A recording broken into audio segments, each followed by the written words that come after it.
running for president.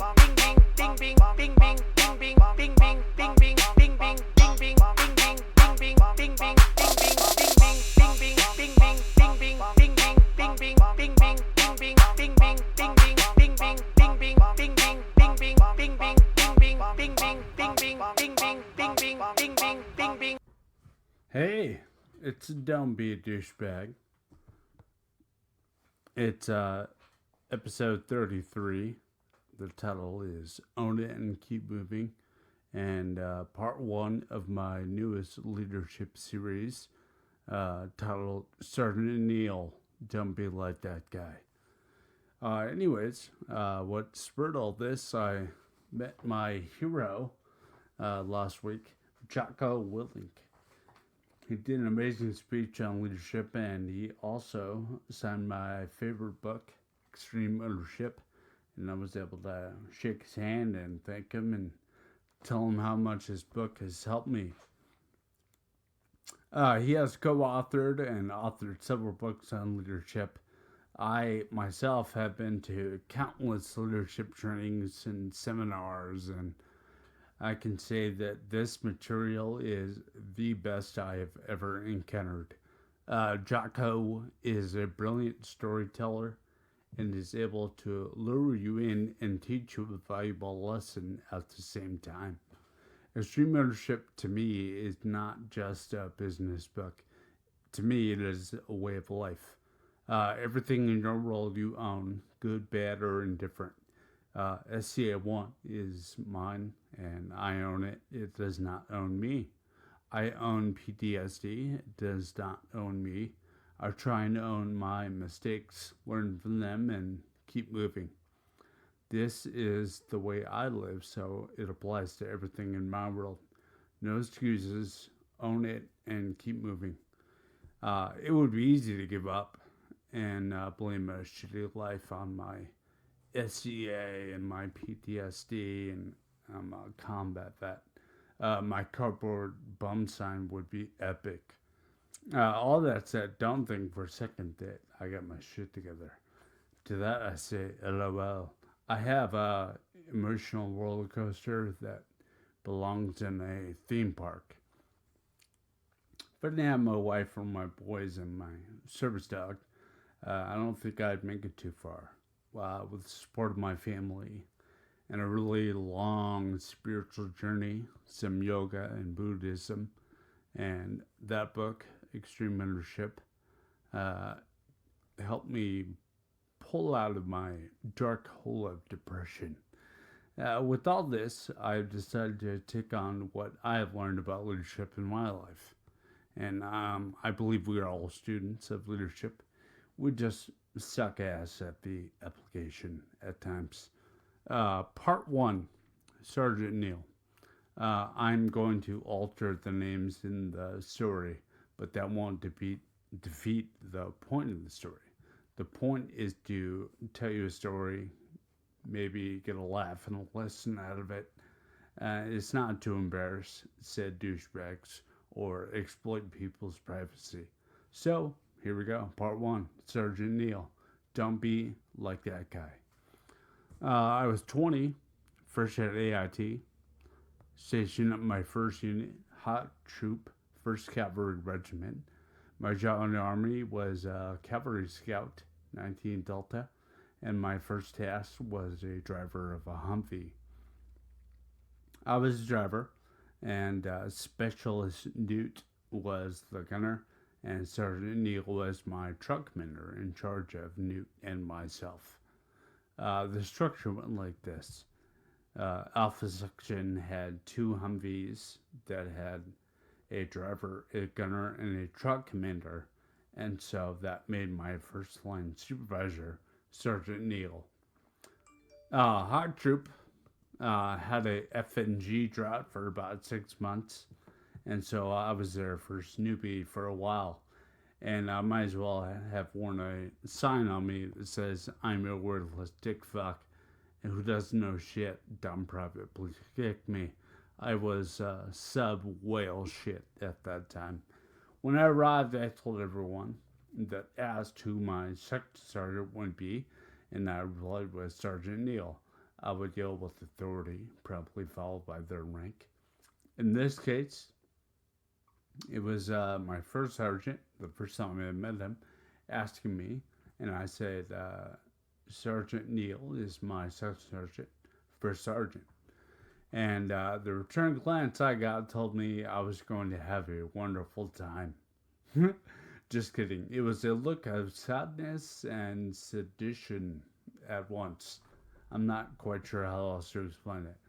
I could feel my butthole pucker as Sergeant Neil yelled for me to report to him.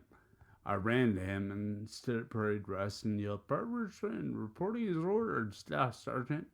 And he said, what the fuck did you just call me? And I knew this trick from boot camp. I'm fucked and there's no way I can escape. Sergeant Neil, I called you a staff sergeant, I replied. Sergeant Neil told me to beat my face. Beat my face.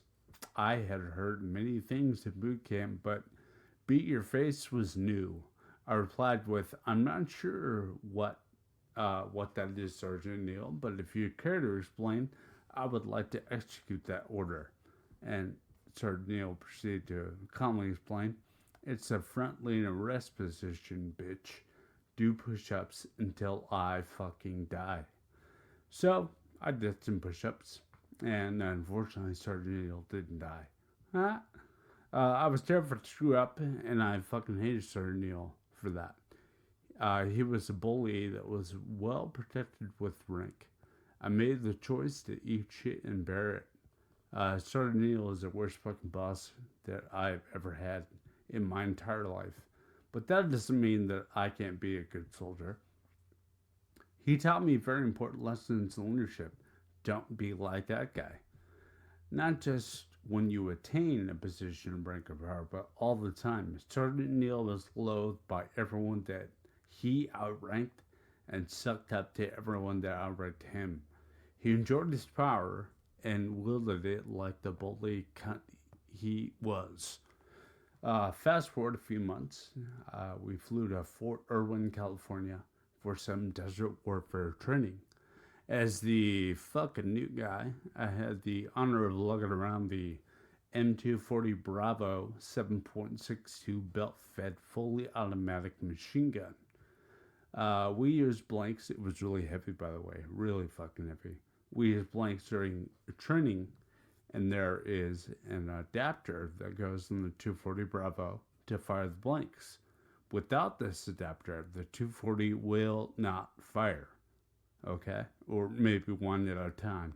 But that kind of defeats the purpose of having a fully automatic machine gun.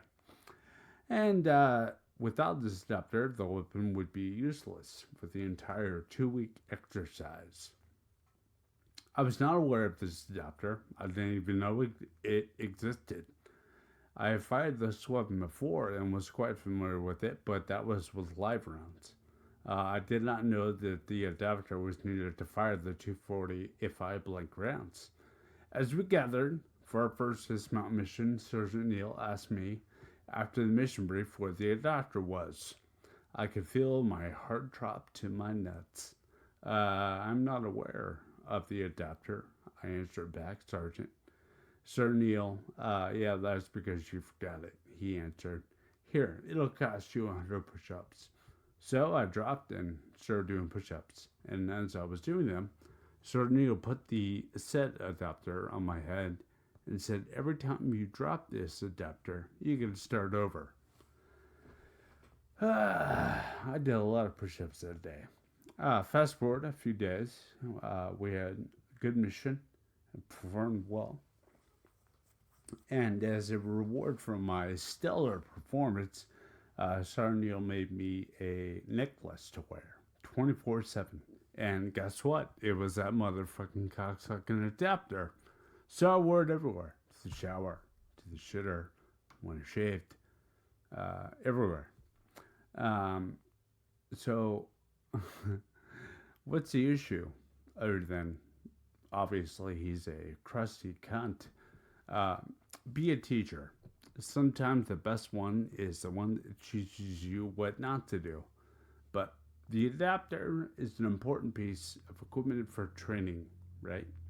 So I didn't know that it existed. So Sergeant McFuckface failed me by not checking on me, ensuring that I have this critical piece of equipment and conveying its importance. It's not like I could ask, where is this thing that I've never fucking heard of, right? I was not informed, and I paid dearly for Sergeant Neal's fuck up. He did not forget the adapter, because he has no faults. He doesn't mess up. I do. Somehow it was my fault, and again, eat shit and bear it. Sir Neil should have taken 100% responsibility because he is the supervisor responsible for me. Instead, he has this unrealistic expectation that I perform perfectly with no positive guidance. Sir Neil eventually left to be a helicopter pilot just before we deployed to Baghdad, Iraq in 2003. I learned a lot about the military in my short time with him, and I can honestly say that deployment was easier than dealing with this shit brick. At least in war is simple: shoot or get shot, and watch your brother at 6. Sir Neil, to this day, is still the worst supervisor that I have ever had. He was a spiteful little man with the production brink. He ruled over subordinates with fear and intimidation, which is highly ineffective. Okay, that style of leadership is for boot camp. Okay, I understand that you have to do it there because you have to break those people down and build them back up in your fucked up little image.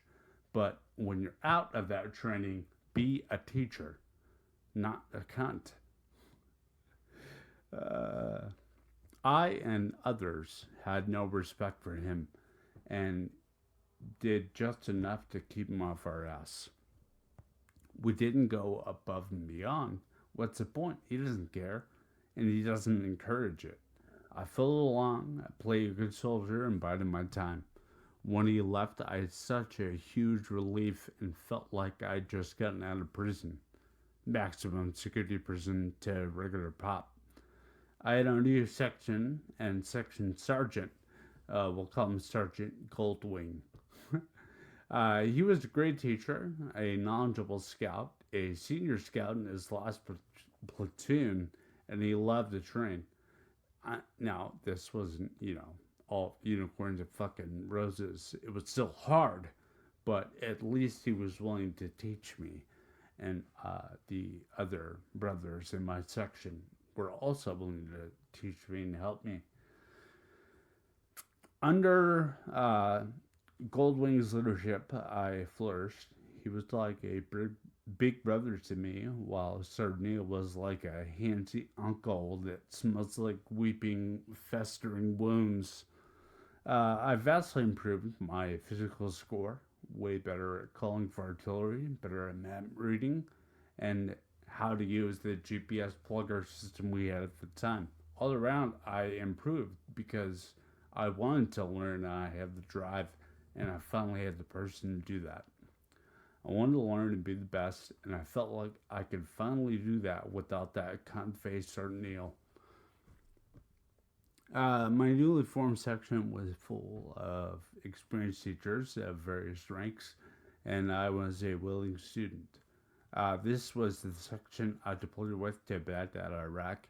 Sergeant Neil missed the plane on that and didn't deploy with us, thank Allah, or whatever the fuck you believe in. Summary: be a teacher. If you are a supervisor, this is your most important job. If they screw up, it is your fault for not properly teaching them. Okay? Don't be a bully. You should never use your rank as a tool for anything. If you are fortunate enough to have earned rank or supervisory role, you should look at it as a servant leadership. What can I do for my crew to make them better? Not what can my people do for me? We're all equal, even at work. Being a supervisor doesn't make you a more important member. It means you have accepted more responsibility. Check in and don't overwhelm. If you are about to go through a tough mission, check in with the FNGs and everyone else and see if they need help and spread a little knowledge. Guide them, but don't dictate. And the best advice I can ever give, don't be a douchebag. Hi. Thanks for listening. I appreciate your time. Who's this douche, you ask?